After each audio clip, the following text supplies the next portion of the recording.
Hello everyone, welcome to Wizard Educational Institute. As always, we are going to discuss some important current affairs topics. As always, I have picked 4 topics. Today I have picked these topics: repo rate cut, governor vis-a-vis state government, Article 22 of Indian Constitution, and International Big Cat Alliance. Let's look at this one by one. First topic is about repo rate cut. Widely to expect কৰা হৈছিলে যে RBI যেটো ফেব্ৰুৱাৰী monetary policy কমিটিৰ meeting আছিল তাত repo rate কাট কৰিব মানে decrease কৰিব আৰু হেইমতে 25 বেসিস পইণ্টৰ এটা কাট কৰিছে ইয়াৰ পজিটিভ এসপেক্ট কি হ'ব যে এতিয়া বৰোইং ইজিলি আমি কৰিব পাৰিম আগতে কি হৈছিলে RBI ইনফ্লেশনৰ কাৰণে ৰেপো ৰেট বহাই গৈ আছিল 2022 ৰ পৰা 2024 লৈকে আমি যদি চাও 250 বেসিস পইণ্টৰ এটা ইনক্ৰিজ হৈছিল কিয় কৰিছিল টু কন্টেইন দা ইনফ্লেশন কিয়নো RBI এটা দায়িত্ব দিয়া হৈছে যে তেওঁলোকে ইনফ্লেশনটো মেনেজ কৰিব লাগে আৰু হেই ব্যান্ডটো কি হয় 6% আপাৰ লিমিট আৰু 2% লোৱাৰ লিমিট আৰু এই মিডল গ্ৰাউণ্ডত ৰাখিব লাগে যেটো CPI ইনফ্লেশন আছে consumer price index CPI inflation যেটো আমি কও হেতু মেনেজ কৰাৰ দায়িত্বটো RBI ৰ হাতত দিয়া হৈছিল MPC যাৰ কাৰণে গঠন কৰা হৈছিল 2016 চনত 6 জনীয়া মেম্বাৰ কমিটি হয় 3 জন সেন্ট্ৰাল গভৰ্ণমেন্টৰ নমিনেটেড হয় আৰু 3 জন RBI ৰ পৰা থাকে ওকে সো এটো আছিল আমাৰ ডাটা কিন্তু আমি দেখা পাইছো যে ৰিসেন্টলি যেটো CPI ইনফ্লেশন আছে হেখিনি কন্ট্ৰোলত আছে ডিসেম্বৰৰ ডাটা মতে CPI ইনফ্লেশন 5.2% লৈকে আহিছে তো RBI ভাবিলে যে আমি এতিয়া লিকুইডিটি মার্কেটত দিও রাইট আৰু আমি চাইছো সেন্ট্ৰাল গভৰ্ণমেন্টেও ট্যাক্স রিলিফ দিছে 12 লাখ রুপিস লৈকে পার্সোনাল ইনকাম ট্যাক্স দিব না লাগে সো হেতু এটা মার্কেটত টকা আনিব so this is the news আমি অলপ চাও হেডলাইনত কি লিখিছে RBI keeps stance neutral expects growth to be 6.7% in FY27 estimates inflation at 4.2% তো inflation to আরো কমিব যেটো টার্গেট হয় 4% হেখিনি লৈকে আনিব পাৰিব বুলি কোৱা হৈছে কি টেকওয়েজ এ লেস ৰেস্ট্ৰিক্টিভ পলিসি নো ক্লিয়াৰ এক্সচেঞ্জ ৰেট টাৰ্গেটিং আৰু এটা কথা আছে এক্সচেঞ্জ ৰেট যেটো ৰূপী আৰু ডলাৰৰ এক্সচেঞ্জ ৰেটটো থাকে হেতুত RBI হস্তক্ষেপ নকৰে বুলি কৈছে হেতু মাৰ্কেট ফোৰ্সে ডিটাৰমাইন কৰিব যেটো কেদিনমান আগতে ইন্ডাস্ট্ৰিয়েও পৰামৰ্শ দিছিলে RBI যে RBI কোনো ধৰণৰ সেলফ ইন্টাৰভিন কৰিব নালাগে ফৰেন এক্সচেঞ্জ মাৰ্কেটত ওকে আমি চাও ৰেপো ৰেটটো কি হয় a rate cut refers to the reduction of policy rate set by the RBI central bank প্ৰতিটো কান্ট্ৰিৰ সেন্ট্ৰাল ব্যাংকে ৰেট কাট কৰিলে হিয়তৰ যেটো সেন্ট্ৰাল ব্যাংক থাকে হেতু বুজাব মেইনলি দা ৰেপো ৰেটটো কি হয় which is the rate at which commercial banks scheduled commercial banks যেনেকুৱা SBI ICICI ব্যাংক সো এইবোৰ সকলোবিলাক scheduled commercial bank hota hai private as well as government okay borrow money from the RBI a cut in the repo rate makes borrowing cheaper so ami jetu toka etia lom bankor pora lom ultimately etia banke RBI er pora lobo kintu ami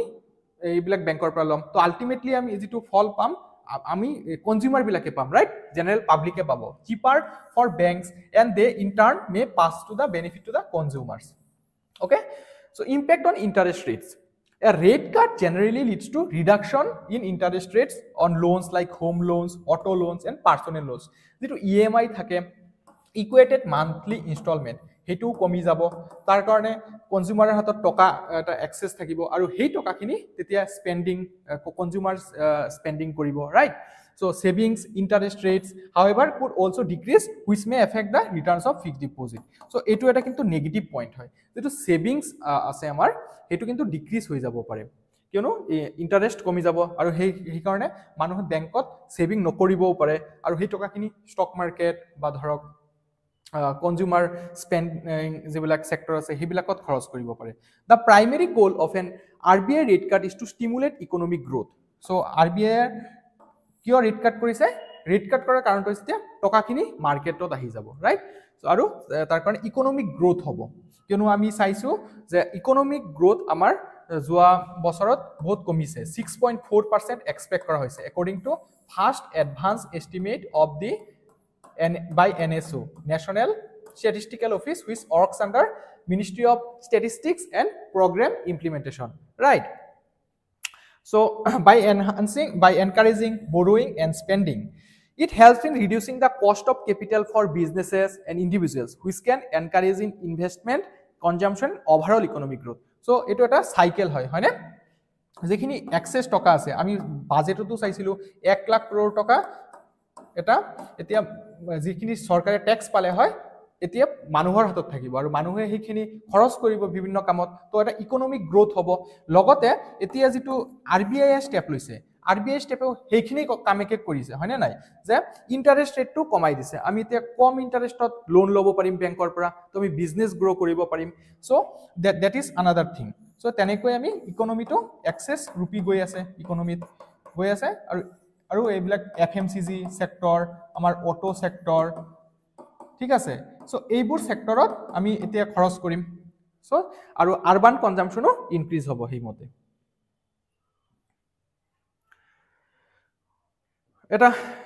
conceptual question if the central bank wants to increase the money supply in the economy what action would it take regarding the repo rate যদি central ব্যাংকে বিচাৰে যে মই অৰ্থনীতিত মানি সাপ্লাইটো বহাম তেতিয়া repo rate লগত কি কৰিব ইনক্ৰিজ কৰিব ডিক্ৰিজ কৰিব নে repo rate টো সেম ৰাখিব নে ইনক্ৰিজ দা ৰিভাৰ্স repo rate অপশনত চাৰিটা দিয়া আছে আপোনালোকে চাওকচোন ডিক্ৰিজ দা repo rate ৰাইট যেটো এইটো আমাৰ মনিটাৰী পলিসি কমিটিৰ এটো উল্লেখ কৰা হৈছে যে repo rate টো 25 বেসিস পইণ্টত কাট কৰা হৈছে এটা 6.5 ৰ পৰা 6.25% লৈ গুছি গৈছে ৰাইট আৰু ইনক্ৰিজ কেতিয়া কৰে যেতিয়া চাই যে ইনফ্লেশনটো বাঢ়ি গৈছে ইনফ্লেশন কন্টেইন কৰাৰ কাৰণে মুদ্ৰাস্ফীতি নিয়ন্ত্ৰণত ৰাখাৰ কাৰণে আৰবিআই তেতিয়া repo rate টো বঢ়াই দিয়ে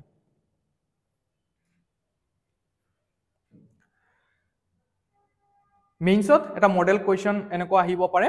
the repo rate plays a crucial role in the monetary policy framework of a country discuss the impact of changes in the repo rate on inflation economic growth and financial markets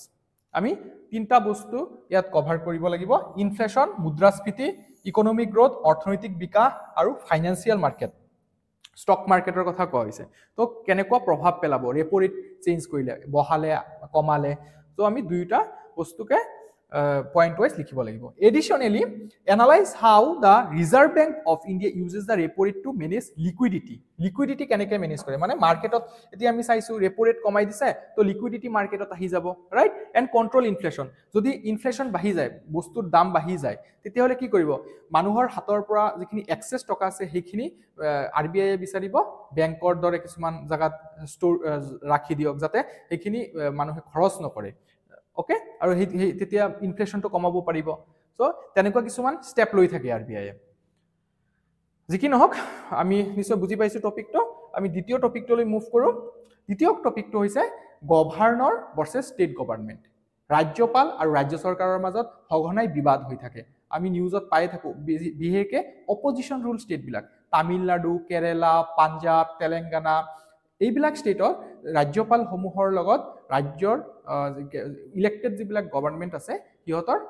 মতভেদ হৈ থাকে right তো তেনেকুৱাই এটা cash 2023 চনত হৈছিল যে যেতিয়া তামিলনাডুৱে পাছ কৰা কিছুমান বিল ৰাজ্যপালে সহি কৰা নাছিলে সন্মতি দিয়া নাছিলে সো যাৰ কাৰণে তামিলনাডু গভৰ্ণমেন্ট সুপ্ৰিম কোৰ্ট যাবলগীয়া হ'ল আৰু সুপ্ৰিম কোৰ্টে এতিয়া সেই কেছবোৰ হিয়াৰ কৰি আছে সো নিউজটো আমাৰ কাৰণে কিয় ইম্পৰ্টেন্ট কিয় পলিটিত আমি কি পঢ়ো গভৰ্ণৰৰ বিষয়ে পঢ়ো গভৰ্ণৰৰ পোষ্টটো এটা কনস্টিটিউশনাল পোষ্ট হয় এই কনসেপ্টটো আমি কৰ পৰা লৈছিলো গভৰ্ণৰ যেটো আছে এটো আমি কানাডিয়ান কনস্টিটিউশনৰ পৰা লৈছিলো এটো যদিও ইলেক্টেড নহয় যেতিয়া কনস্টিটিউশন ফ্ৰেম কৰা হৈ আছিল তেতিয়া বিআৰ আম্বেদকাৰ আদিকে আৰম্ভ কৰি আমাৰ ফোৰ ফাদাৰ সকলে বিচাৰিছিলে যে গভৰ্ণৰৰ পোষ্টটো ইলেক্টেড হ'ব লাগে কিন্তু তেতিয়া আৰু এটা সেকশনে কলে যে নহয় আমি এটো কৰিব নালাগে কিয়নো তেতিয়া টাসেল হৈ থাকিব ইলেক্টেড গভৰ্ণমেন্ট আৰু গভৰ্ণৰৰ মাজত সো তেনে আৰু এনেই ইমান ইলেকশ্যন হৈ থাকে, presidential election, vice presidential election, chief ministerial, that is legislative assembly elections, parliamentary elections. So' এনেকুৱা ইলেকশ্যনবোৰত বহুত টকা খৰচ হয় আৰু মানুহেও ফেটিক এটা অনুভৱ কৰে। তো তেনেকুৱা পৰিস্থিতিত আৰু যদি এনেকুৱা ইলেকশ্যন হৈ থাকে তেতিয়া ষ্টেট এক্সেকাৰৰ বহুতখিনি টকা খৰচ হ'ব। চ' সেইবোৰ কিছুমান কাৰণত গভৰ্ণৰ পষ্টটো যিটো আছিলে সেইটো ইনডাইৰেক্ট মানে নমিনেটেড দিয়া হৈছিলে, যিটো চেণ্ট্ৰেল গভৰ্ণমেণ্টে কৰে আৰু প্ৰেচিডেণ্টে এপইণ্ট কৰে, আমিতো নিশ্চয় জানো। আৰু ইয়াত নিউজটো হৈছে যে আৰ্টিকল 200 কি কৰে, যেতিয়া ষ্টেট লেজিছলেচাৰে বিল এটা পাছ কৰে। ষ্টেট লেজিছলেচাৰ বুলি ক'লে দুইটা হাউজকে আমি বুজিব পাৰোঁ বা এটা হাউজকে, য'ত দুটা আছে এইটো বাইকেমেৰাল বুলি কোৱা হয়। আমাৰ ভাৰতত কেইখন ৰাজ্যত বাইকেমেৰালিজম আছে? 6খন ৰাজ্যত, ৰাইট? কি কি সেই ৰাজ্য কেইখন? এটা হৈছে অন্ধ্ৰপ্ৰদেশ, এটা হৈছে তেলেংগানা, এটা হৈছে আমাৰ মহাৰাষ্ট্ৰ, এটা হৈছে কৰ্ণাটকা, আৰু বাকী দুটা হৈ গ'ল UP আৰু বিহাৰ। তো এই 6খন ৰাজ্যত আমাৰ বাইকেমেৰালিজম আছে, মানে ষ্টেট লেজিছলেটিভ এছেম্বলি আৰু যিটোক আমি লোৱাৰ হাউচ বুলি কওঁ বিধানসভা, আৰু আপাৰ হাউচটো হৈছে ষ্টেট লেজিছলেটিভ কাউন্সিল বা বিধান পৰিষদ, এইকেইটা আছে। চ' যেতিয়া ষ্টেট লেজিছলেচাৰে এটা বিল পাছ কৰিব, সেই বিলটো গভৰ্ণৰৰ তাত যায়। আৰ্টিকল 200ৰ আণ্ডাৰত গভৰ্ণৰে 3টা কাম কৰিব পাৰে। কি কি কৰিব পাৰে জানেনে? এছেণ্ট দিব পাৰে, যে মই সন্মতি জনালো, আৰু এছেণ্ট দিয়াৰ লগে লগে সেইটো ল হৈ যাব, সেইটো এক্টলৈ পৰিগণিত হ'ব। আৰু এটা কাম কৰিব পাৰে যে উইথ হোল্ড, সেইটো ৰাখি দিব পাৰে, কোনো এছেণ্টটো নিদিলে, একোৱে নকলে, চ' সেইটো উইথ হোল্ড কৰি ৰাখি দিব পাৰে। আৰু এটা হৈছে যে সেইটো ৰিজাৰ্ভ কৰি ৰাখি দিব পাৰে প্ৰেচিডেণ্টৰ অপিনিয়নৰ কাৰণে, ৰিজাৰ্ভ ফৰ প্ৰেচিডেণ্টছ অপিনিয়ন। যে তেনেকুৱা যদি কিবা চাই যে ফেডাৰেল ষ্ট্ৰাকচাৰ চেঞ্জ কৰিব বিচৰা হৈছে ৰাজ্য চৰকাৰৰ সেই লটোৱে, তেতিয়াহ'লে সেইটো প্ৰেচিডেণ্টৰ ৰেফাৰ কৰে আৰ্টিকল 200ৰ আণ্ডাৰত। তো 3টা প্ৰভিজনৰ কথা উল্লেখ থাকে। এতিয়া কাহিনীটো কি হৈছে যে যেতিয়া তামিলনাডু চৰকাৰে কিছুমান বিল পাছ কৰিলে, সেইবোৰ প্ৰথম অৱস্থাত এছেণ্টটো নিদিলে, উইথ হোল্ড কৰি ৰাখি দিলে। উইথ হোল্ড কৰি ৰখাৰ পিছত সেইখিনি আকৌ ষ্টেট গভৰ্ণমেণ্টলৈ পঠালে, মানে লেজিছলেচাৰলৈ পঠালে, আৰু লেজিছলেচাৰে সেইবোৰ সেই আগৰ দৰেই ছেম কোনো চেঞ্জ কৰা নাই, এমেণ্ড কৰা নাছিলে বিলটো, সেইটোকে গভৰ্ণৰৰ তাত পঠালে। আৰু গভৰ্ণৰে সেই সময়তো এছেণ্ট নিদিলে, কি কৰিলে? কিছুমান প্ৰেচিডেণ্টৰ কাৰণে পঠাই দিলে। চ' এতিয়া কথাটো হৈছে যে এনেকুৱা হৈ থাকিলে ডিলে হৈ যায়, যিটো তামিলনাডু চৰকাৰে এইটো যুক্তি দৰ্শাইছে যে it will be result in the failure of democracy. গণতান্ত্ৰিক সংস্থা আছে, ইলেক্টেড গভৰ্ণমেণ্টে যদি বিল বনাব নোৱাৰে, ৰাইজৰ পাৱাৰত যিখিনি চৰকাৰ গঠন হৈছে, ৰাইজৰ দ্বাৰা চৰকাৰ গঠন হৈছে, তাৰ পাছতো যদি ইলেক্টেড গভৰ্ণমেণ্টে ল পাছ কৰিব নোৱাৰে, তেতিয়া লেজিছলেচাৰৰ কামনো কি থাকিব? তো তেনেকুৱা কিছুমান যুক্তি দৰ্শাইছে। আৰু সুপ্ৰিম কোৰ্টো কিন্তু এই পক্ষতে কিছুমান কথা কৈছে যে এইখিনি বিচাৰ হ'ব এতিয়া যে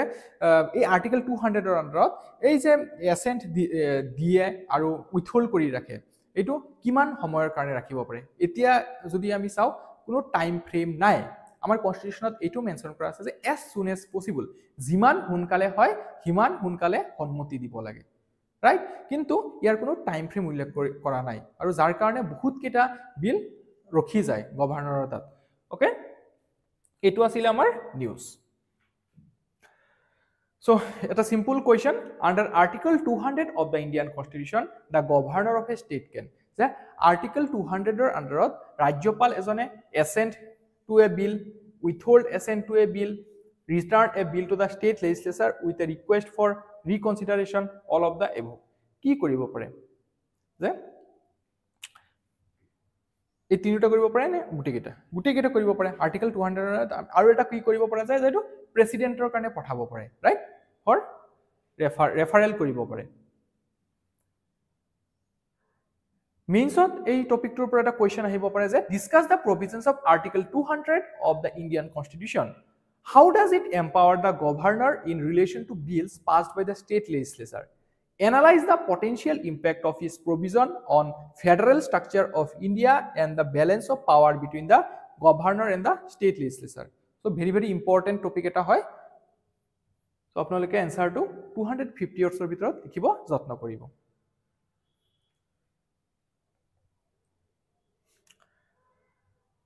Aru eta topic politics section or pray hoy GS2 paper. Supreme Court had right is the failure to inform grounds of arrest will make it illegal. Okay, so কথাটো হৈছে এজন ব্যক্তিক যেতিয়া পুলিচে এৰেষ্ট কৰে তেতিয়া সেই ব্যক্তিজনৰ এটো অধিকাৰ যে কোনটো গ্ৰাউণ্ডত তেও এৰেষ্ট হৈছে আৰু এটো পুলিচে জনাব লাগিব সো এটো আমাৰ কনস্টিটিউশনাল এটা ৰাইট হয় কনস্টিটিউশনৰ কোনটো পাৰ্টত দিয়া হৈছে পাৰ্ট 3 গতিকে এটো আমাৰ কাৰণে ফান্ডামেন্টাল ৰাইট হৈ যায় সো অভিযুক্ত এজনে একিউজড পাৰসন এজনে এটো জানা দৰকাৰ যে কোনটো গ্ৰাউণ্ডত তেও এৰেষ্ট হৈছে আৰু যদি হেতু নাজানে মানুহজনে জনোৱা নহয় পুলিচৰ ফালৰ পৰা ষ্টেটৰ ফালৰ পৰা তেতিয়া হলে হেই এৰেষ্টটো ইলিগেল হৈ যাব এইটোকে সুপ্ৰিম কোৰ্টে এটা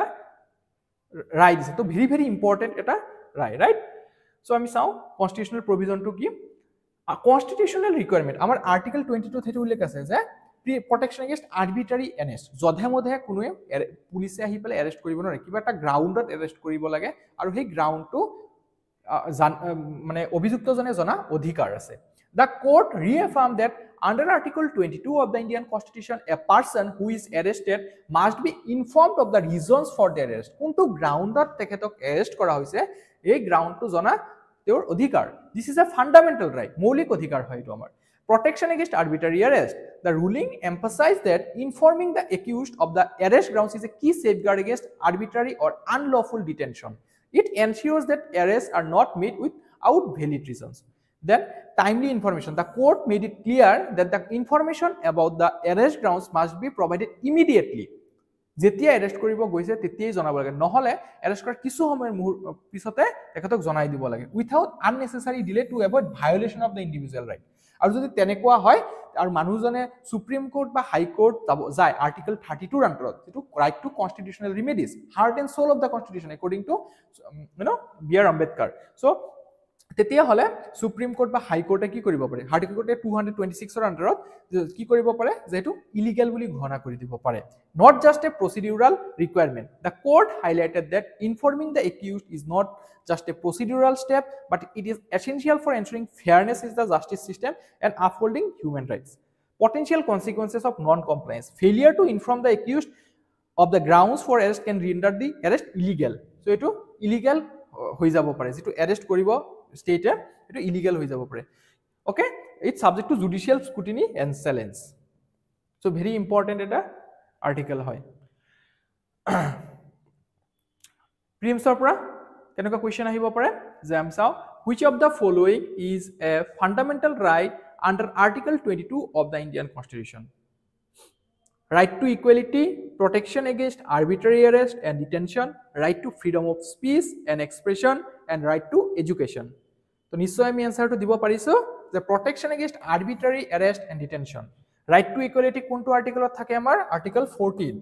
right to freedom of speech and expression article 19 ত থাকে রাইট তাত টোটাল 6টা ফ্রিডম আছে আমাৰ right to education article 21a কোনটো এমেন্ডমেন্টৰ দ্বাৰা article 21a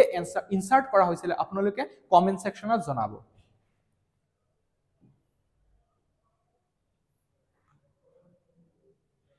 next topic two মেইনছৰ পৰা হয় insert at a model question discuss how the Supreme Court of India safeguards fundamental rights providing relevant examples from landmark judgments so Supreme Court of India kenekoi fundamental right safeguard kore etu ami janabo lage with landmark judgment kisun judgmentor kotha so jeneko etu eta judgment so ei judgment tut koisila je ei personal jitu amar protection against arbitrary arrest ase article 22 of our constitution provides etu ullekh korise so tenekwa kisun ami judgment ullekh koribo paru next topic to moi loiso international big cat alliance right so from gender equity biofuels big cats India taking lead at global high table so bharote ami jodi jua 10 bachar to old leader hisabe porigise bibhinno sectorot ami jodi sao global biofuel alliance jitu G20 summitor sideline সতে বনোৱা হৈছিল সেপ্টেম্বৰ 2023 চনত right যেতিয়া আমাৰ ভাৰতে G20 অনুষ্ঠিত কৰিছিল তাৰ পিছত আমি ইন্টাৰনেশনাল সোলাৰ এলায়েন্সৰ কথা ক'ব পাৰো যে পেৰিছ এগ্ৰিমেন্টৰ সময়তে আমাৰ ফ্ৰান্সক একেলগে লৈ পেলাই ইন্টাৰনেশনাল সোলাৰ এলায়েন্স গঠন কৰা হৈছে যাৰ হেডকোৱাৰ্টাৰ আমাৰ ভাৰততে হয় ৰাইট তাৰ পিছত আমি CDRI এৰ কথা ক'ব পাৰো coalition for disaster resilient initiative so তেনেকুৱা ধৰণৰ স্টেপ ভাৰতে লৈ আছে আৰু গ্লোবেল সাউথৰ গ্লোবেল সাউথকে নহয় আমি অল ওভাৰ দ্য ৱৰ্ল্ড গ্লোবেলি আমি লিডাৰ হিচাপে পৰিগণিত হৈছোঁ বিভিন্ন সেক্টৰত তো তেনেকুৱা এটা ষ্টেপ হৈছে ইণ্টাৰনেশ্যনেল বিগ কেট এলায়েন্স এটো কি হয় আমি চাওঁচোন the international big cat alliance was launched by the Prime Minister Sri Narendra Modi on 9th April 2023 9 April 2023 চনত এটো লঞ্চ কৰা হৈছিল কিহৰ কাৰণে যে কমেমোৰেটিং the 50 years of Project Tiger তো Project Tiger কিমান চনত লঞ্চ কৰা হৈছিল 1973 right The Union Cabinet in its meeting held on 29 February 2024 approved the establishment of IBCA So Union Cabinet 29 February 2024 চনত হেতু এপ্ৰুভেল দিছিলে আৰু এটোৰ হেডকোয়াৰ্টাৰ ক'ত আছে ইণ্ডিয়াত আছে It was launched with the aim of conservation of 7 big cats. মনত ৰাখা দৰকাৰ কোন কেটা আমাৰ ইয়াত আছে tiger lion leopard snow leopard চিতা এন্ড জাগুৱাৰ আৰু লাষ্টটো পুমা এই হাতটা মই একবাৰ উল্লেখ কৰিছো tiger lion leopard snow leopard চিতা জাগুৱাৰ এন্ড পুমা এই হাতটা বিগ কেটক কনজাৰ্ভ কৰিবৰ কাৰণে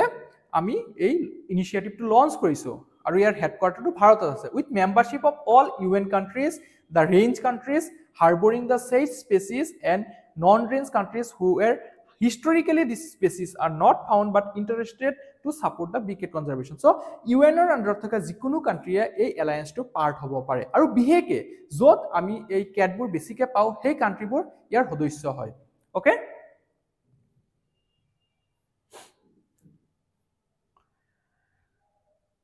The primary objective of IBCA is to facilitate collaboration and synergy among stakeholders, consolidating successful conservation practices and expertise to achieve a common goal of conservation of big cats and global level. So, আমি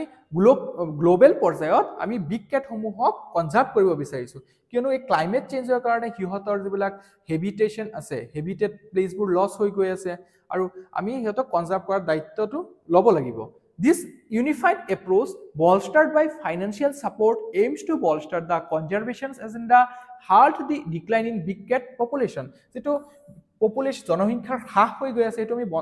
ধৰি arrest কৰিব লাগিব আৰু কেনেকে আমি population increase কৰিব পাৰো যেনেকুৱা কিছুমান ষ্টেপ ল'ব লাগিব and reverse current trends IBCA that is International Big Cat Alliance envisages a synergy through a collaborative platform for increased dissemination of gold standard big cat conservation practices provides access to central common repository technical know-how so যদি প্রতিটো country নিজৰ নিজৰ technical যিবিলাক knowledge থাকে এইবিলাক conserve কৰা সেইবিলাক share কৰোতে আমি ওভাৰঅল এটা ভাল স্ট্ৰ্যাটেজি বনাব পাৰিম and corpus of funds strengthens the existing species specific intergovernmental platforms networks and transitional initiatives on conservation and protection and assist securing our ecological future and mitigates adverse effects of climate change okay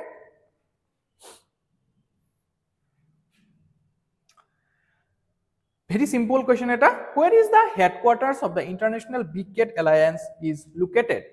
International Big Cat Alliance or headquarter to kod ase amar New Delhi India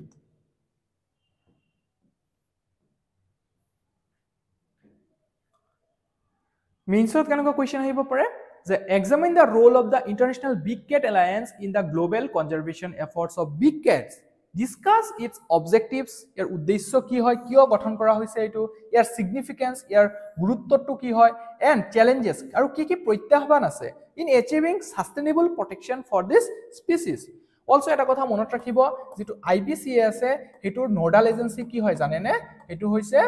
national tiger conservation authority যেটো ministry of ফৰেষ্টৰ আন্ডাৰত কাম কৰে ministry of forest climate change MOEFCC Ministry of Environment, Forest and Climate Change. ইয়াৰ আন্ডাৰত কাম কৰে তো nodal এজেন্সিৰ কথাও কেতিয়াবা সুধি দিব পাৰে যে IBCA কোনটো নোডাল এজেন্সিৰ আন্ডাৰত কাম কৰে The answer will be NTCA that is National Tiger Conservation Authority. আজি আমি এইকেইটা টপিকে ডিসকাস কৰিলো আপোনালোকে যদি ভিডিওটো ভাল পাইছে লাইক কৰিব আৰু কমেন্ট সেকশনত জনাব আৰু লগতে সাবস্ক্ৰাইব কৰি লব চেনেলটো Thank you